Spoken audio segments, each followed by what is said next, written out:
Hola, buenos días, bienvenidos. Estamos comenzando nuestro tiempo devocional en esta mañana.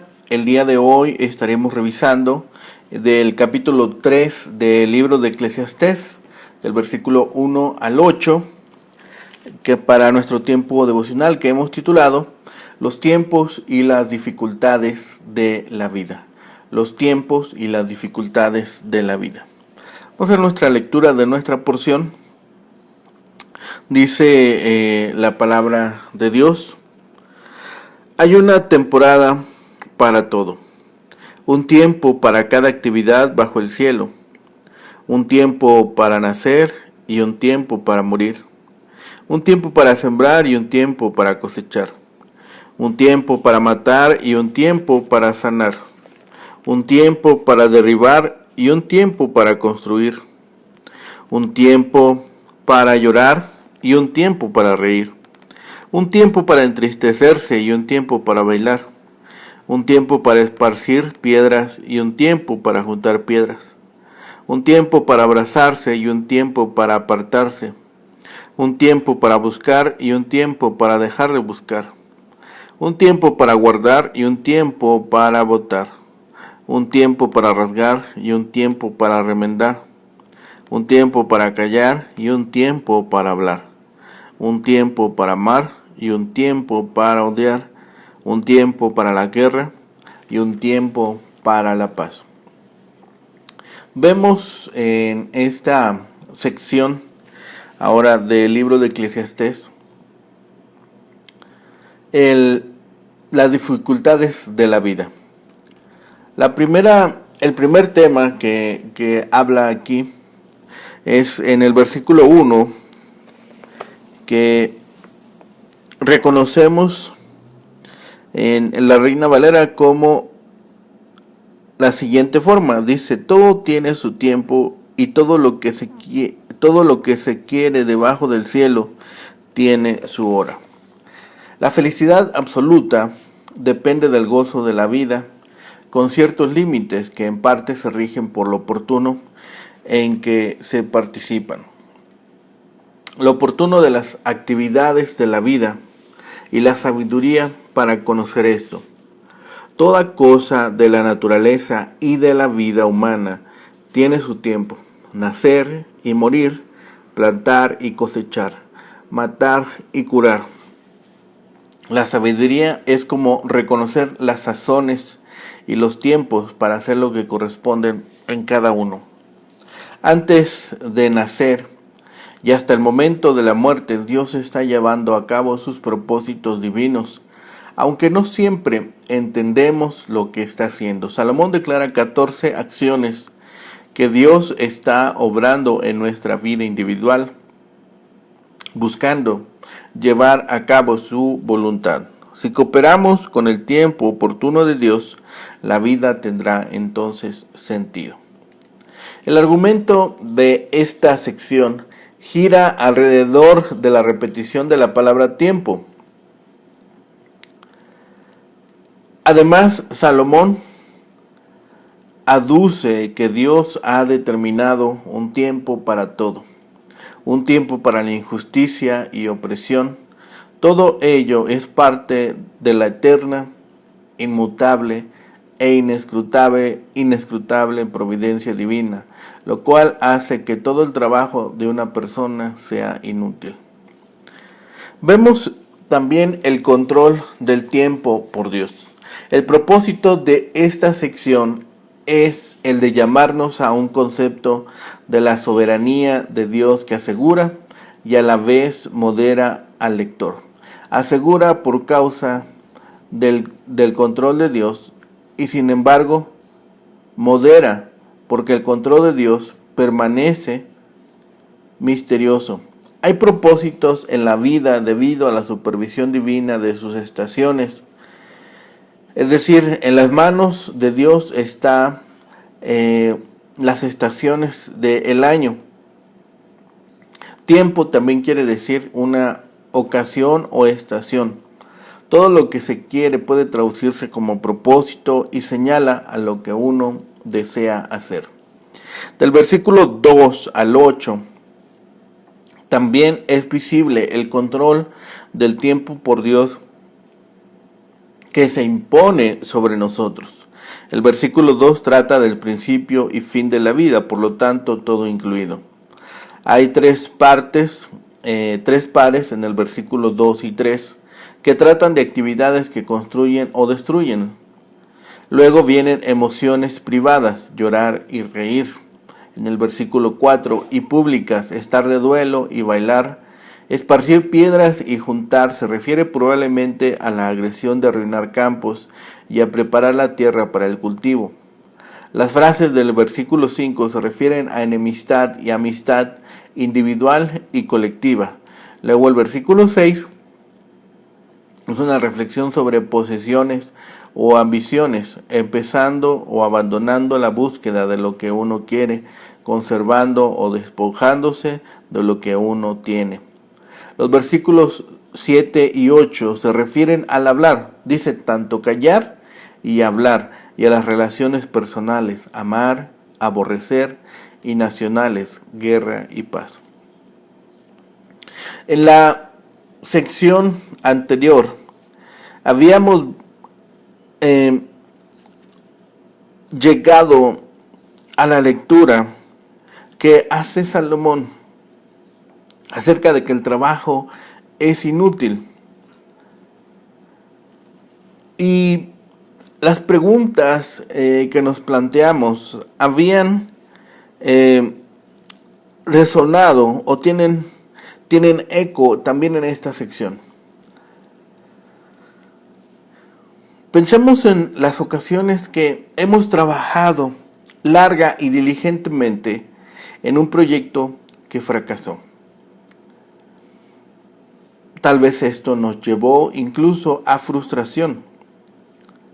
Pensar que tanto trabajo fue una pérdida de tiempo. Y a veces esto pudo habernos llevado a tristeza, a desesperanza. Porque ¿a quién le gusta invertir trabajo en labores que después no prosperan? Precisamente esta es la posibilidad indeseada a la que el predicador nos va a conducir en estos dos capítulos, tanto el capítulo 3 y el capítulo 4. Pensemos qué relación hay entre los tiempos mencionados en el versículo 4. ¿Cómo ilustra esta verdad del versículo 1? Que hay un tiempo para cada cosa. ¿Quién sabe el tiempo oportuno para cada actividad y quién lo puede reconocer? ¿A qué conclusión nos puede llevar todo esto? El predicador enumera 28 actividades y afirma que cada una tiene su tiempo. Esto significa no solo que todas ellas suceden en cierto tiempo, sino también que hay tiempos oportunos para cada una de ellas. Las 28 actividades están agrupadas en 14 pares de polos opuestos, es decir, dentro de cada par, la segunda actividad es lo contrario a la primera. Nacer es lo contrario de morir. Plantar, lo contrario de arrancar. Matar, lo contrario de curar. Destruir, lo contrario de edificar, etc. Los polos opuestos de esta sección ilustran la verdad que Salomón nos ha transmitido en el versículo 1. Todo tiene su tiempo. Hay tiempo oportuno para todo, aún para actividades totalmente opuestas. Por ejemplo, hay tiempos convenientes para plantar y tiempos ideales para lo contrario, para arrancar lo plantado. Ahora bien, obviamente esos tiempos no son lo mismo. La época para arrancar lo sembrado generalmente no es buena para la siembra también. Así, dentro de cada par, un momento puede ser apropiado para una de las actividades, pero no para ambas. Del tiempo de llorar no es el tiempo de reír. El tiempo de endechar, el tiempo de estar triste, no es el tiempo para bailar. Y así sucesivamente. Allí Salomón nos transmite la dificultad. ¿Cómo saber cuándo debemos hacer las cosas? Es un problema importante porque si acertamos, los resultados pueden ser favorables. Pero si escogemos el tiempo inadecuado para una actividad, las consecuencias pueden ser nefastas. Lamentablemente, nadie, ni siquiera el más sabio, siempre escoge bien. Aunque el agricultor más experimentado puede plantar demasiado temprano o demasiado tarde, pagará caro su error. Quien no lucha con el problema de saber cuándo callarse y cuándo hablar. En la ola de secuestros que azota América Latina, algunas personas han sido traicionadas y entregadas a los criminales por sus supuestos amigos. Es trágico que las víctimas hayan confiado en individuos a quienes debían haber tratado como enemigos. No supieron el tiempo de aborrecer. En verdad, puede ser difícil saber cuándo abrazar y cuándo no hacerlo, cuándo pelear y cuándo hacer la paz. Estos primeros 8 versículos del capítulo 3 está organizado en forma de poema. El poema nos muestra un mundo ordenado, un mundo organizado. En la poesía de este pasaje, el predicador expone su texto. Todo tiene su tiempo y todo lo que se quiere debajo del cielo tiene su hora. Vemos o pareciera que hay un fatalismo absoluto, al cual el hombre se rinde involuntariamente. Otros ven un reconocimiento de la soberanía de Dios, implementado por la libertad y capacidad del hombre para ajustar su vida a los requisitos divinos.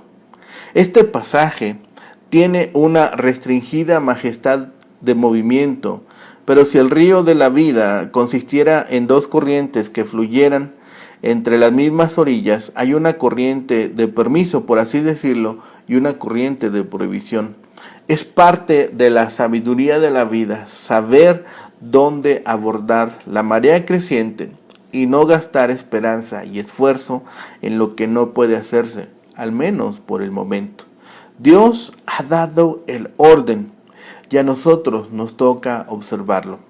Estos versículos se ocupan de las acciones humanas, más bien que con aspectos de la naturaleza del mundo. La mayor parte de su mensaje es claro, aunque no debiera esperarse hallar siempre un significado literal en palabras empleadas poéticamente. Dice el versículo 2, tiempo de arrancar. Probablemente signifique cosechar o tal vez arrancar, es decir, trasplantar, como se hace con las plantas de tomate. Tiempo de matar puede referirse a las ejecuciones judiciales o la guerra. En vista del versículo 5, sin embargo, puede significar más generalmente destruir. Tiempo de desechar probablemente significa tiempo de compartir con nosotros. Tiempo de amar sugiere expresar nuestro amor a Dios y a nuestros semejantes. Tiempo de aborrecer sería aborrecer el mal y oponerse a la injusticia. Es muy claro que la vida del hombre no es simple. Es un complejo de fuerzas interactivas y cambiantes que requieren una respuesta ahora y otra respuesta diferente bajo distintas circunstancias. No siempre nos agrada la cambiante escena de la vida, pero la sabiduría exige que nos ajustemos a ella. Mirando hacia atrás, bien podemos decir que Dios lo ha planeado así. Vivimos en un mundo siempre cambiante. Los sucesos de cada día, así como las condiciones de la vida humana, difieren grandemente y estamos constantemente pasando y volviendo a pasar de un estado a otro, en la rueda de la naturaleza o curso de la existencia de que habla Santiago. En el capítulo 3, versículo 6, hallamos toda clase de altibajos, de los que está llena la ambigüedad de la existencia humana. Para soportarlos bien, entonces es preciso armarse de ecuanimidad, paz de conciencia y humilde dependencia de la providencia de Dios. Una verdad de tipo general. todo tiene su tiempo. Aún las cosas y actividades que parecen ser contradictorias pueden, al cambiar las circunstancias, ser oportunas, es decir, hallar su conveniencia de tiempo y lugar. Algunos de estos cambios se deben únicamente a la mano de Dios, otros dependen de la voluntad del hombre. En el cielo hay movimientos sin cambio, pero bajo el sol todo cambia. El predicador comienza a hablarnos de dos sucesos, entre los que discurre como entrecomillando la vida del hombre sobre la tierra. Nacer y morir, como ocurre en el mundo de la naturaleza. Sembrar y cegar. Matar y curar, dar vida, son prerrogativas de Dios, aunque por delegación expresa suya, los magistrados pueden imponer la pena de muerte en caso de asesinato. Como al individuo humano, así le ocurre la casa donde vive. La adversidad o la prosperidad, versículo 4, ocasionan distintas condiciones de ánimo. Ejemplos típicos son la muerte o la boda, respectivamente de algún pariente o amigo íntimo. En consonancia con el paralelismo que observamos en estas dos frases de cada versículo, es muy probable la interpretación de el versículo 5 en el sentido sexual, la segunda parte del versículo 5. Así, el versículo 6 también se vuelve claro. El versículo 7 se refiere a rasgar los vestidos como señal de duelo y volverlos a coser cuando se pasó ya el luto. Para la segunda parte del versículo 7, recordemos lo enseñado en Levítico y también en el libro de Job. El versículo 8 muestra primero en los individuos, después entre las naciones, sentimientos opuestos de amistad y enemistad, que con mucha frecuencia se deben a causas ajenas a las partes en discordia. Así, Dios tiene el tiempo para todo. Dios controla el tiempo para todo. La vida del hombre está compuesta de penas y alegrías, de triunfos y fracasos, de trabajos y reposos. El sabio ve así de esta forma que debe de ser. Obtener triunfos sin fracasos haría del hombre un pequeño Dios. Padecer fracasos sin ningún triunfo de la vida sería una miseria infinita. Lo que caracteriza el trabajo del hombre es un conjunto de hacer y deshacer, cada cosa a su tiempo. Como esos tiempos los fija Dios, para el predicador la sabiduría del hombre consiste en ponerse en sintonía con Dios para saber qué hacer en cada caso, qué hacer en cada ocasión. Dios lo ha dispuesto todo, lo bueno y lo malo, el hacer esto y el hacer aquello. Cada tarea tiene su tiempo propicio, cada experiencia humana su razón de ser. El hombre, como ser relativo, se encuentra también ante tareas relativas. Ningún momento es absoluto. Absoluto es solamente Dios. Esto es lo que nos dice el predicador. Pero si vamos un poco más adelante, en el día del bien goza del bien y en el día del mal considera que Dios hizo tanto lo uno como en el otro. Dice también aquí en el capítulo 7, versículo 14, que también está escrito en forma de poesía. Hoy es tiempo de reír. Entonces río con gratitud a Dios. Mañana, si es tiempo de llorar, lloraré con esperanza en Dios. El apóstol Pablo se encontró con este problema en su vida y lo solucionó comprendiendo que las revelaciones y los aguijones en la carne servían ambos al propósito de Dios en su vida y en su ministerio. Segunda carta a los Corintios, capítulo 12, versículos 7 al 9.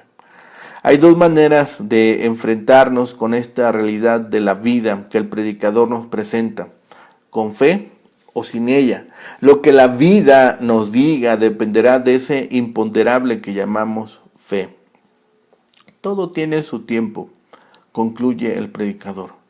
Lógicamente, el tiempo es fijado por Dios. No es temor a la fatalidad la voz de la fe que dice, pero yo he confiado en ti, oh Jehová. He dicho, tú eres mi Dios, en tus manos están mis tiempos. Salmo 31, versículos 14 y 15. Tiempo de nacer y tiempo de morir. Abarca los dos extremos de la vida humana y los que están más lejos de su voluntad. Entre ellos podemos incluir todas las experiencias de la vida. Tiempo de esparcir piedras. Con una ligera variante en el texto hebreo, algunos leen tiempo de prodigar agasajos y tiempo de guardarlos. Otros, sin recurrir a ningún cambio, lo interpretan como un eufemismo por el trato marital. Generalmente se ha interpretado con referencia a esparcir piedras en el campo enemigo para hacerlo improductivo. Esa acción del enemigo corresponde sin lugar a dudas a la acción de recoger las piedras para permitir el cultivo del campo. Esto sucedería entonces en las guerras. De todas maneras, la interpretación es clara, se refiere a acciones diametralmente opuestas, ya sea en tiempo de guerra o sea en tiempo para la siembra. Tiempo de romper podría referirse a un acto de duelo. Hay evidencias en la literatura posterior judía que se acostumbraba a aconsejar el rasgar la ropa moderadamente de modo que pudiera remendarse y usarse de nuevo. ¿Qué provecho? Es una pregunta retórica. La respuesta es evidente, ningún provecho, ya que lo que hoy se hace, mañana se deshace. Así que la tesis presentada por Salomón nos lleva a una conclusión. Todo tiene su tiempo. Salomón dice, todo tiene su tiempo, todo lo que se quiere debajo del cielo. Tal vez para nuestro contexto actual, para nuestro contexto latinoamericano y sobre todo del habla española, nos confunda un poco este hebraísmo que se utiliza aquí en esta parte. Lo que se quiere. Aquí se refiere a todos los actos deliberados y voluntarios de la gente. Lo que se quiere siempre se usa para hablar de la gente y significa lo que se desea por medio de lo que está explicando Salomón. Se concluye lo que uno desea. La gente es responsable de sus actos voluntarios. Salomón afirma que cada actividad tiene su tiempo preciso, un punto en el tiempo y una hora, es decir, una duración. Pero no solamente Salomón ha presentado su tesis, nos ilustra, es decir, nos da ejemplos para que nosotros podamos comprender. Después de esta afirmación, Salomón escribe un poema donde nos da estos 14 contrastes que suceden a su propio tiempo. Es muy significativo el hecho de que Salomón haya utilizado el múltiplo de 7 en sus opuestos diametrales y que empezara la lista con el nacimiento y la muerte.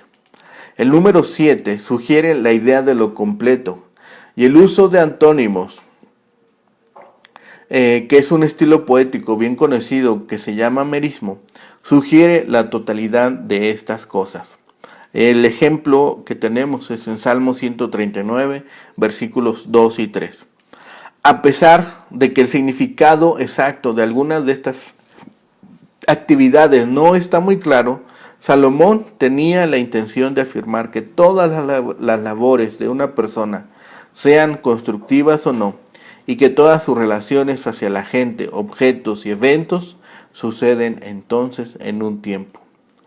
Estos versículos finalmente forman parte de una de las porciones más famosas del libro de Eclesiastés. Salomón, en cortas líneas poéticas, retoma la verdad que establece el primer versículo. Todo tiene su tiempo. Los versículos entonces del 2 al 8 consisten en estas palabras, 14 pares de palabras opuestas. El uso del número 7 o de sus múltiplos es común en el Antiguo Testamento, como lo encontramos en otras partes en Eclesiastés y también en el libro de Cantar de los Cantares. 7, como hemos dicho, significa plenitud. Aquí Salomón lo utiliza para incluir de cierta forma todas las actividades humanas. Cada par parece reflejar el pensamiento del par cercano dentro del mismo versículo. Aquí la mayoría de los pensamientos de Salomón se explican por ellos mismos. Caben, sin embargo, un par de comentarios finales. Algunos ven referencias a arrancar, curar y edificar como alusiones al trato de Dios con su pueblo escogido. Por ejemplo, en el Salmo 80, versículo 8 y 9, establece: hiciste venir una vid de Egipto, echaste las naciones y la plantaste, limpiaste el suelo delante de ella, e hiciste arraigar sus raíces, y llenó la tierra. Tal vez construyendo con las palabras de Salomón, el profeta Jeremías utiliza un lenguaje similar con referencia al pueblo de Dios. Los edificaré y no los destruiré. Los plantaré y no los arrancaré. Jeremías 24:6. Pero aún así Salomón está pensando en la historia específica de Israel. También está pensando en experiencias humanas generales. Esa es su tendencia en todo Eclesiastés. A ciertos comentaristas y estudiosos de la Biblia les parece que el versículo 5 pudiera tener un significado sexual. Los judíos eruditos tomaron un término de esparcir piedras como si se refiriera entonces a relaciones sexuales, y juntar como refiriéndose a abstinencia. En vista del paralelismo en la segunda parte del versículo, tiempo de abrazar, abstenerse de abrazar, esa sugerencia no carece entonces de mérito. Hay otra manera, como hemos dicho, de entender esto, y es cuando Jesús habló de la destrucción del templo. Describió el derrumbamiento de piedras. No quedará piedra sobre piedra que no sea derribada. Si entendemos de esta manera el versículo que tenemos delante, Salomón está describiendo el tiempo para edificar, la prosperidad versus el tiempo para la destrucción. La segunda mitad del versículo concordará de manera indirecta. El tiempo para abrazar es el tiempo de prosperidad, y el tiempo para abstenerse de abrazar es el tiempo de la necesidad. Otra palabra de esta sección que nos comunica este rasgar que aparece en el versículo 7 nos recuerda la costumbre hebrea de rasgar las vestiduras en momentos de ira o tristeza. Por ejemplo, en el juicio de Jesús, el sumo sacerdote rasgó sus vestiduras por la ira que le dio. Mateo 26, versículo 65. En contraste a rasgar está coser. Hasta el odio y la guerra tienen su tiempo junto con el amor y la paz. Los cristianos van a odiar la vaciedad de este mundo. También van a aborrecer el mal. Proverbios 8:13. Estamos constantemente en guerra con los dominadores de este mundo de tinieblas, contra las huestes espirituales de maldad. Efesios 6:12.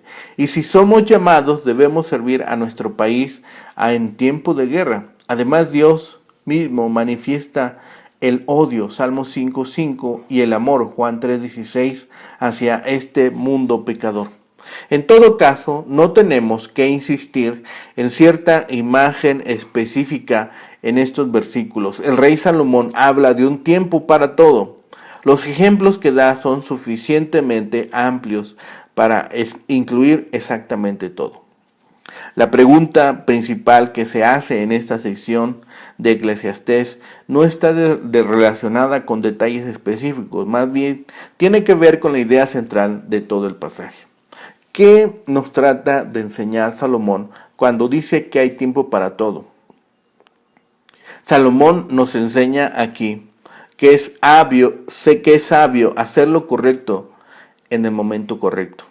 La idea es saber cuándo hacer cada cosa con la elección del momento oportuno. Una persona obtendrá lo máximo de sus oportunidades y tendrá una vida exitosa. Aunque esta interpretación puede ser muy atractiva, especialmente en nuestra época tan humanista, simplemente no concuerda con el texto. El momento en el que nacemos está más allá de nuestro control. De la misma manera, no está en nuestras manos los acontecimientos que traen alegría o pesar a nuestra vida. Otros llegan a concluir, con base a estos versículos, que todos los acontecimientos de la vida son parte de un esquema fijo. Le suceden al ser humano, sea que quiera o no. Por lo tanto, el esfuerzo humano es infructuoso. Pero Salomón no intenta sofocar el esfuerzo humano. Los últimos capítulos de Eclesiastés nos mostrarán esto, los consejos sobre cómo vivir. La mejor explicación es que aquí el predicador señala, sí, el control de Dios. Salomón muestra que todo está en manos de Dios. Dios es el gobernador de este mundo y el predecesor de la historia que hace que aún lo malo ayude a su plan. En lugar de abandonar el esfuerzo humano, esta verdad nos anima a seguir la voluntad de Dios, como se revela en las Escrituras. Como hijos de Dios, hacemos lo que podemos y dejamos el resultado en sus manos poderosas. Así, como hemos visto, evitaremos caer en desesperanza. Al final de nuestro devocional en esta mañana, fijemos nuestra vista en el versículo 8. Amar y aborrecer. ¿Qué es lo que un cristiano debe aborrecer? ¿Qué es lo que un cristiano debe amar? Aborrezcamos este mundo y sus placeres banales, y amemos y acerquemos nuestro corazón a Dios. Es una medida eficaz que nosotros podemos adoptar para estos tiempos. Lo que quiere decir Salomón en esta sección es que Dios tiene un plan para todas las personas, por lo tanto, proporciona ciclos de vida y trabajo para que lo realicemos. A pesar de que nos enfrentemos con muchos problemas que parecen contradecir los planes de Dios, estos no deben ser obstáculos para creer en Él, sino más bien oportunidades para descubrir que sin Dios los problemas de la vida no ofrecen soluciones duraderas. Si el valor de la retribución falla, quizá exista algún orden cósmico que dé sentido a la vida, porque cada cosa tiene su tiempo o forma parte de un ciclo. Ser oportuno es importante. Todas las experiencias enumeradas en estos versículos son oportunas en ciertos momentos. El secreto de estar en paz con Dios es descubrir, aceptar y apreciar el momento perfecto según Él. El peligro es dudar o resentirnos por el sentido de oportunidad de Dios. Esto puede conducirnos a la desesperación, a la rebelión o a seguir adelante sin su consejo. ¿Cuándo es tiempo de aborrecer? No debemos aborrecer a la gente mala, sino aborrecer lo que hace. También debemos aborrecer que maltraten a la gente, que los niños se estén muriendo de hambre y que se deshonre a Dios. Además, debemos aborrecer el pecado en nuestra vida. Esa es una actitud de Dios. Eso es algo que Dios desea que nosotros reflejemos todos los días de nuestra vida. Que aborrezcamos el pecado y que anhelemos la perfección de la presencia de Dios y anhelemos la perfección de que un día estaremos delante de su presencia donde ya no habrá ni muerte, ni dolor, ni pecado. Oremos para presentarnos todos los días y ser limpios en la sangre que Cristo ha derramado en la cruz del Calvario y seamos limpios de toda acusación ante el trono de Dios. Oremos. Bendito Padre y Señor. Gracias te damos, Señor, por este tiempo que nos permites pasar juntos, por este tiempo que nos permites abrir tu palabra, tomar de ella alimento, Señor, ser exhortados, ser animados y sobre todo, Señor, permitirnos por ella también discernimiento y las enseñanzas para nuestra vida diaria. Señor, gracias por tu misericordia, gracias por tu amor. Y Señor, porque un día derramaste tu gracia sobre nosotros y nos has permitido conocer el don perfecto en Cristo Jesús. Señor, permítenos honrar tu nombre y glorificar tu santo nombre. Y Señor, por medio de cada actividad, de cada pensamiento, de cada palabra en nuestro día, podamos glorificarte. Dejamos en tus manos, Señor, nuestras peticiones, nuestras necesidades, nuestros anhelos, y permítanos discernir también, Señor, que el tiempo perfecto para cada cosa tú lo estableces. Señor, danos paciencia, danos tranquilidad en nuestro corazón para soportar las tribulaciones, Señor, el tiempo de persecución, el tiempo en que seamos señalados, Señor, y también permítenos observar que habrá también un tiempo, Señor, para ser restituidos. Padre bendito, todo lo dejamos en tus manos y todo confiamos que tú has de responder de la mejor forma. Todo lo rogamos a ti y lo pedimos por los méritos suficientes de Cristo, Señor y Salvador nuestro. Amén. Que tengan un excelente día. Que el Señor les bendiga.